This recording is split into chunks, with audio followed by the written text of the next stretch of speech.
What's up, YouTube? This is Too Raw for TV. Before I get into the subject matter at hand, uh, if you want to donate to the channel, if you want to support the channel, show love to the channel, I will put a link in the description box where you can show love to the channel and donate to Too Raw for TV. I try to provide the best content possible for you guys, and anything that you'll be able to provide will be much appreciated.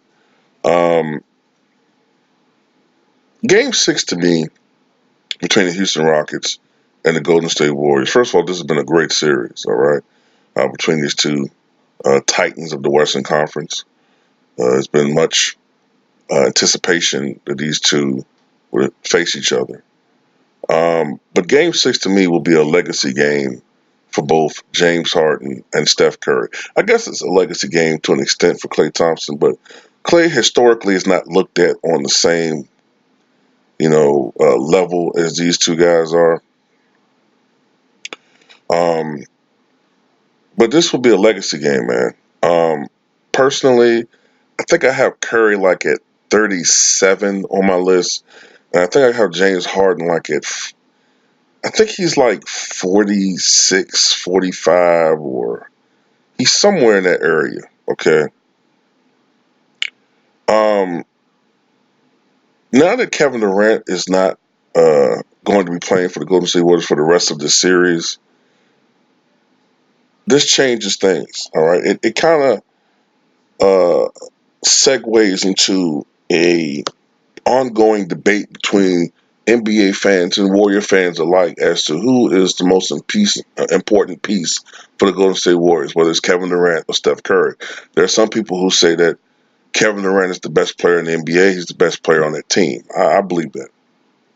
There are some people who feel that even if Steph Curry is not the best player in the NBA or the best player on that team, he's the most important piece on that team because when Steph Curry is shooting the ball more often or is more dominant, I guess, in the offensive scheme of things, um, the ball is moving more. There's more ball movement, and therefore the players around Steph Curry are better, for that. Whereas with Kevin Durant, he tends to hold the ball more. There's more ISO. There's less ball movement, and therefore other players become stagnant and get off their rhythm. I think this does affect Klay Thompson more than anybody else. And maybe to an extent, Draymond Green. Even though Draymond is not a great shooter, I think maybe it can affect Draymond as far as his offensive aggressiveness and and you know. But there's always been this ongoing debate with that one. To me, James Harden, I hate his game. I hate the way he scores. All right, I have my issues with James Harden, but historically, if James Harden and the Houston Rockets, and people can disagree all they want to, if James Harden and the Houston Rockets can't take advantage of the Golden State Warriors not having Kevin Durant, at the very least in Game 6 at home, and they lose,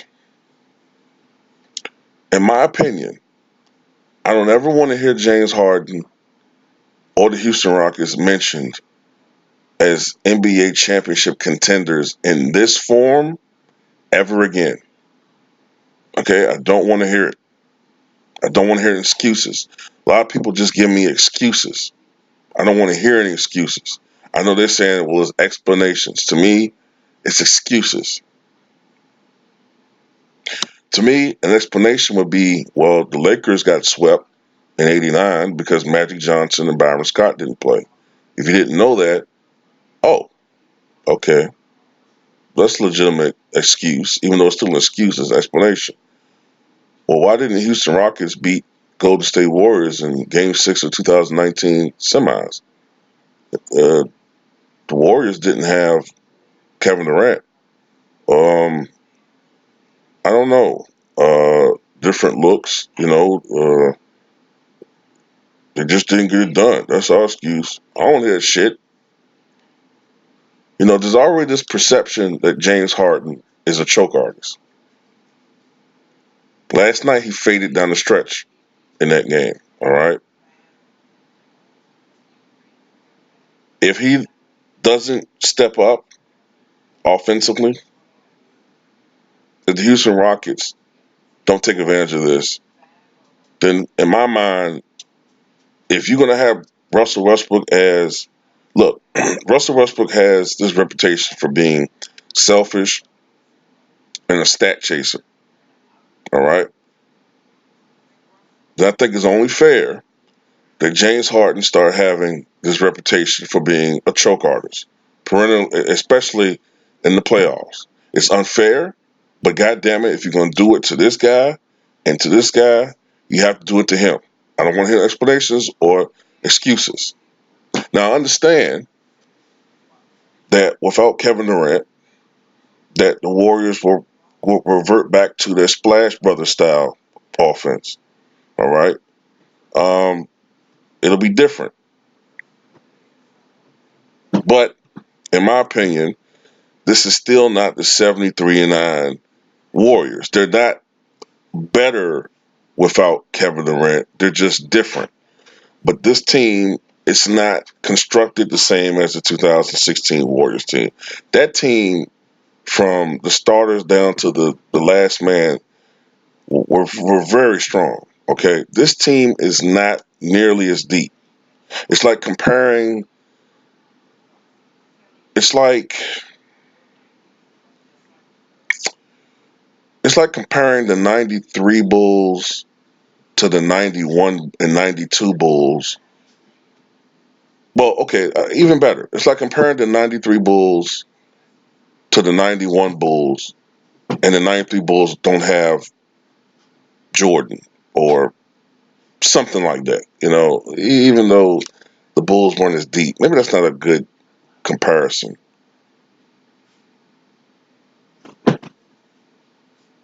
Really, there's been no team like the Warriors, so it's hard to make a great comparison. But it's like I don't know. Maybe it's like the '88 Lakers without Kareem, and you're comparing them to the '85 Lakers. You know what I'm saying? Like without Kareem, they're still a very good team, but they're different and not quite as strong. And the '88 Lakers were not as good, in my opinion, as the '85 Lakers or even the '87 Lakers. If you don't really know the teams, and it's like, yeah, shut the fuck up, too, Raw. Just make your point. But the point is, they're just not as good, but they're different. All right. If Steph Curry is able to come through in the clutch for his team, all right, and have a 30 or even a 40-point game tonight, he comes through and fill the gap as far as like what they're missing without Kevin Durant out there. Because without Kevin Durant, they're missing 30. What is he averaging this year? Like 33 points per game in the playoffs, 34. If he's able to fill that gap, he and Klay Thompson, if they're able to do that and win and eliminate Houston at Houston, um, he cements his status as not only the best point guard in the NBA, but one of the best players in the NBA.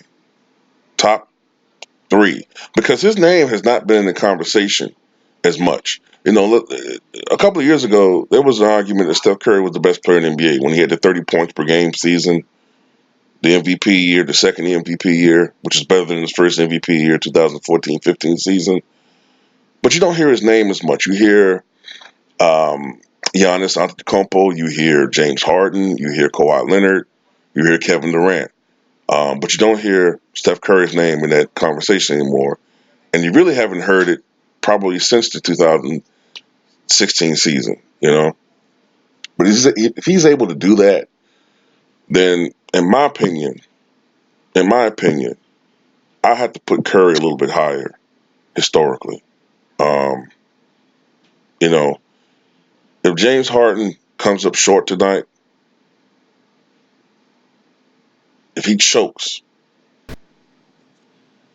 and they lose at Houston, sorry, man. This is for all the marvels, man. These are the types of games that make or break legends. And if he's not able to do it in these situations at home, um, I'm sorry. I can't think of any situation where, let's say the Chicago Bulls, where Michael Jordan was playing, right, and Scottie Pippen. I can't think of a situation where if they were playing against the New York Knicks and they found out that the New York Knicks will be without Patrick Ewing for the next game. I can't think of any situation where the Chicago Bulls would not pounce on that Knicks team and destroy them.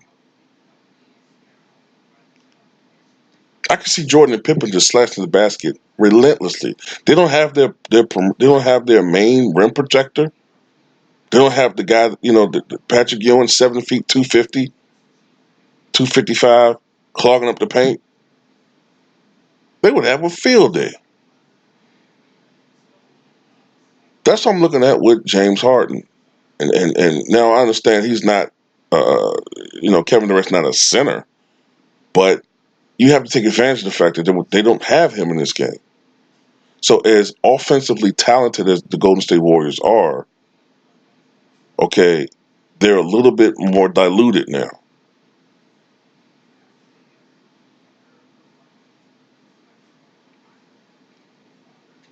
Now I'm going to assume